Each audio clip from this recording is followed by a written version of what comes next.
got a special treat right here, though. We have got a man several years ago that sat in this chair and was a Pizza Inn Cox Sports Broadcasting Player of the Week that is now one of the Broome coaching staff, Dylan Threadgill. Dylan, you told me back then, at that time, one of the questions I asked you was, what did you want to do in the future when your playing day's over? And you said, I want to be a coach or work with young people. Yes, sir. Guess what? That day has come. I know, it's a dream job. And like you said, I've been wanting to do it forever, and I'm blessed to be with some great guys like Jackson and the rest of our offensive line and all the kids at Broome. Well, tell us a little bit about what all you've been through since you were sitting in this chair last and all. Yeah, so I went initially to go play football at PC, had some injuries and some other issues, didn't work out, kind of just spent some time just going to college, doing that kind of thing, and I just got sucked back into it. One day I was playing basketball at Calpins Park and saw Coach Bridges, and I said, man, is there any way I can help out up there? I said, I'll be the water boy if I got to, and ever since then I've been coaching up at Broome, and it's been awesome. And it's kind of neat like that when you stop and look that a majority, I'd say, of the assistant coaches and the head coach are Broome alumni. Yes, sir. And then your guys like yourself and Connor Bridges and all are coming back and continuing that thing. But it's got to be a special feeling to come back and, these guys can relate to you because you've gone through everything they are, and even coming to Pizza Inn tonight. Yes, sir. Yes, sir. It's awesome. It's a lot of fun. Like you said, it's easy to relate to them. But it's also great just to chop it up with some old coaches of mine and get to see kind of a different side of them. It's so much fun.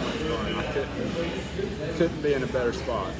And it's different from them yelling at you now to you're one of the guys, you're one of the coaching staff to be on the other side of the ball. I can remember going through that transition too, and even having some of my former players that came back and were on my coaching staff working for me. But just tell our people out there right now what you're doing, what your responsibilities are with the team, and kind of what you're doing.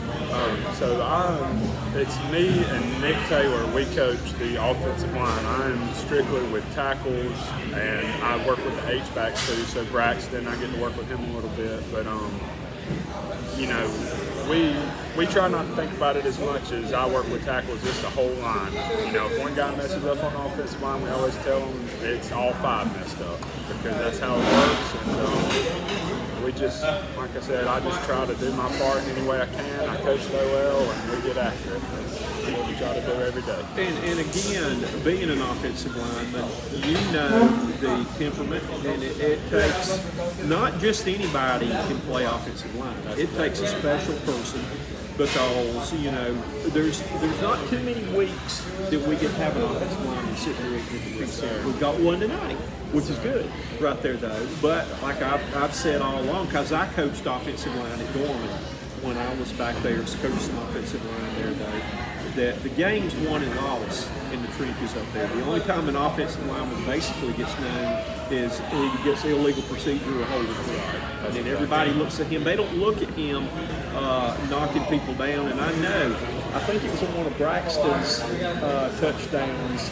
There was a heck of a pancake block. I know y'all saw that on the film because I was screaming up there, look at that pancake block there. But I appreciate those kind of plays. Yes, sir. That was an awesome one. I want to give a shout out to Keith Stringer and Stephen Odell, two guys that weren't able to be here tonight, but they put the work in just like the rest of the guys. And man, like you said, I think Odell set him up. Anthony finished him off, but that was awesome. A de-cleater. His cleats came up. Yeah, and Braxton tiptoed in that he didn't even have to run after that he had made going in there. So. And I hope Braxton thanked them for that pancake block on the one that's from you on one of those touchdowns by Key Anthony. They gave him a big hug. Yes, sir, he's a kind-hearted guy. Yeah, they show up to the OL. They know what it's about. So, but again, it's got to be a lot of fun. Do you have aspirations someday of maybe being a head coach? What are you looking at right now? Right now I'm more focused on just doing my part offensive line-wise. I want to be eventually an offensive coordinator. That's kind of my goal right now. And once I get there, maybe I'll think about head coach. But like I said, I'm just trying to learn and make sure my guys are doing the right thing. And make sure I'm doing the right thing and telling them the right stuff. So there's still a lot of learning to do before I have to worry about those kind of things. I'm still young right now. So. Well, I tell you what, one thing I didn't recognize you. How much weight have you lost from being an offensive lineman? Because back in those days, you had to keep putting it on, keep putting it on. But you are so thin right now, I almost didn't recognize you. Yes, sir. I want to say I lost somewhere between 100 and 115 pounds. Yes, sir. I started off about 315 in college, and then like I said, I wasn't playing football anymore, and I just decided no reason to carry that extra weight around, so I just got rid of it.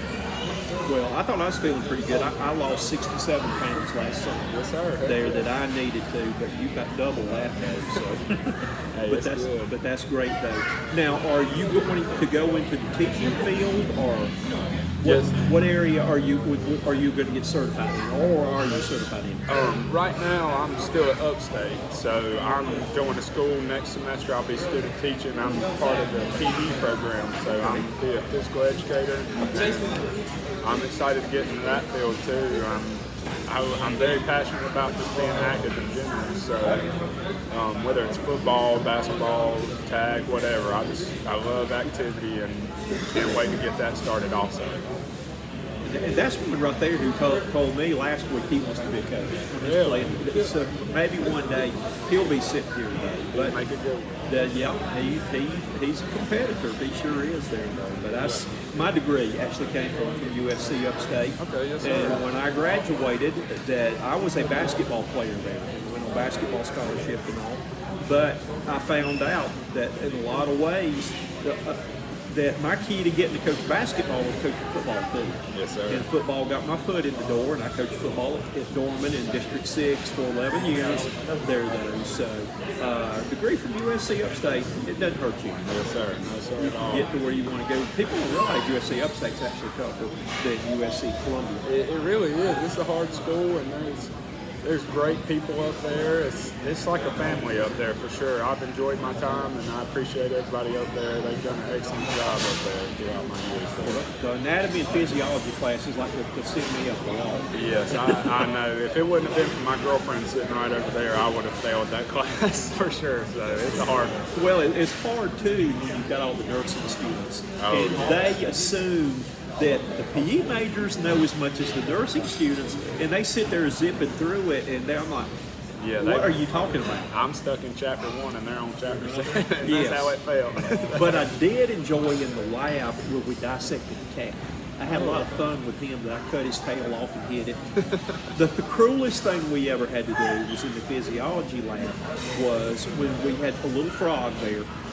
We had to take him and we hit his brain, but he was brain dead, but his heart was beating, and cut him open, and we put different drugs on his heart to see what made his heart beat. And I thought that's the cruelest thing ever. Yeah, they must have cut that out. We didn't They need to. like that. So, Poor little frogs. yeah, that, that's all. I can't look at a frog today without thinking about the poor one that I had to do that to. Yes, sir. Well, Dylan Threadgill has been our coach / player from Pizza Inn. So I guess we'll say you're the Pizza Inn Coach of the Week. How's that? I appreciate The it. returning coach. If I could just give a quick shout out to the rest of the offensive line, they couldn't be here tonight, but we have Jacob Russell, I already mentioned Anthony Liddell, David Emden, Aubrey Henfield, Paul Lee, those guys.